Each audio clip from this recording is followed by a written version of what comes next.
One of the games I was looking forward to getting on the Dreamcast after some time was Arcade Racing Legends. Yeah, that's the game's title. So this is a Dreamcast exclusive that came out in 2020, as this was an anniversary title for the system.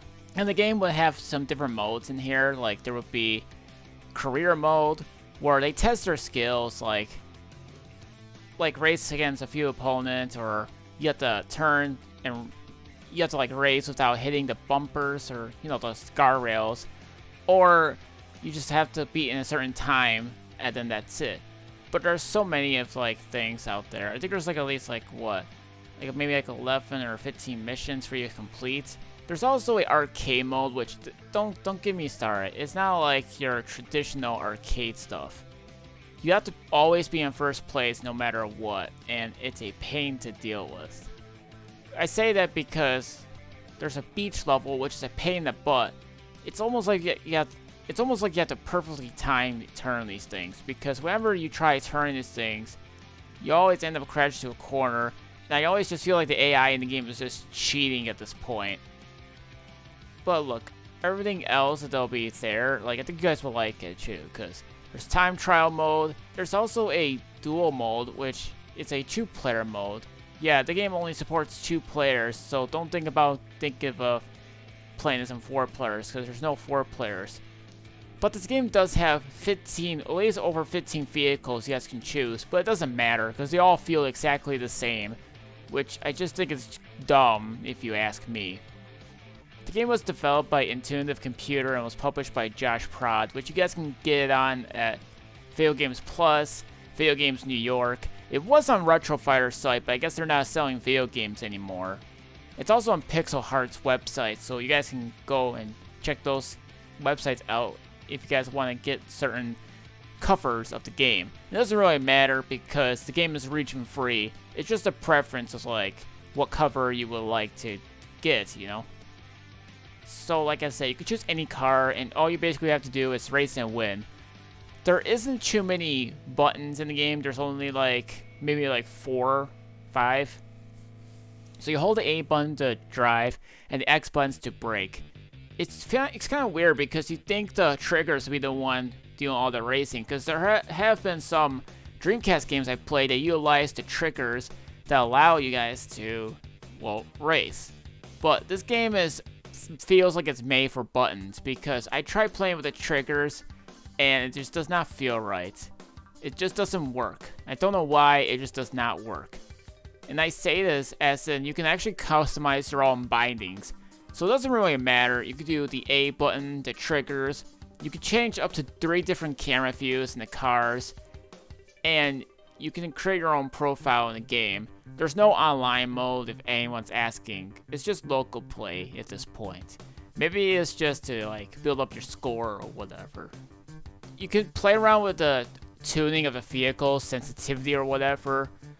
But I don't think it's going to make a big difference, because all the vehicles, like I said, control the same. So it doesn't really matter at this point. One of my least favorite tracks that I already just mentioned is the beach. It has so many sharp turns, and this game is going to have a lot of sharp turns, which is going to turn some players off, and that I just don't understand why is the turning have to be so sharp all the time.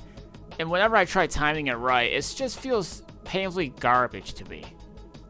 But doesn't mean it's a bad game at all. There is some enjoyment here and there.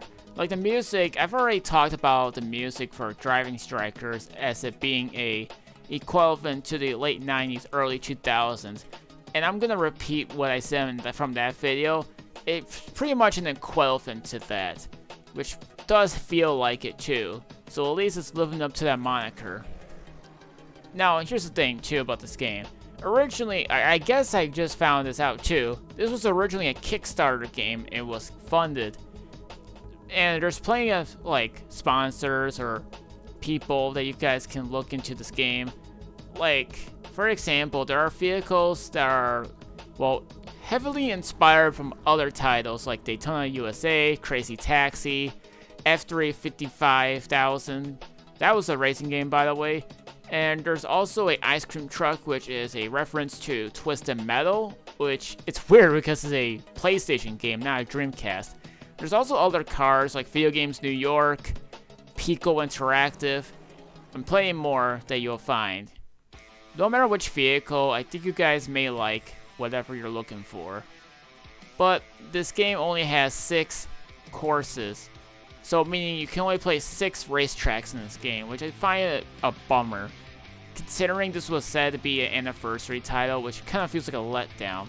Look, I know Driving Strikers did the same thing too, with the whole team and the whole thing, but they at least did bring back online, which was pretty good in their terms. Sometimes I feel like this game is trying to test your limit, because there is no difficulty selection. And I tried looking into the options to see if there's any difficulty adjustments. There's none. So you're gonna have to try to test your skills in this game. But every time I try, it's like, with these sharp turns, as I already pointed out in the example, it just feels dumb. But I can't really say anything negative about the courses themselves. Like, you can race underwater, which is something different for Dreamcast, which I don't think Dreamcast games have that, unless one game counts, but that's it. I'm not sure if there was any game for underwater. I could be wrong about that, but that is something different. There's also a frozen land, beach, I already mentioned that one, deserts. There's like, yeah, I think I've already said too much about the courses at this point. They can be a bit long, but they're not too long for you to get tiresome. At least that's a good thing. Although you can only race up at least around 5. It's just like 5 player of a course. It could be just a frame rate limitation, I'm not too sure. I'm not sure what kind of engine they chose for this game either. But the only thing I can say is that whenever I was playing one of the courses that had rain, I noticed some frame dippings here and there, but it doesn't mean it's unplayable like certain people online say so. So if you're looking for like an arcadey classic game, then you guys can look into this one. But like I said, it's not going to be a everyone type game. But unless you want to duke it out with a friend, then definitely do so when it comes to playing this game. Pretty sure that's all I'm going to say about the whole racing stuff, because there's not that much to do in this game. But if you guys just want to challenge yourself to a new level, then you can do so.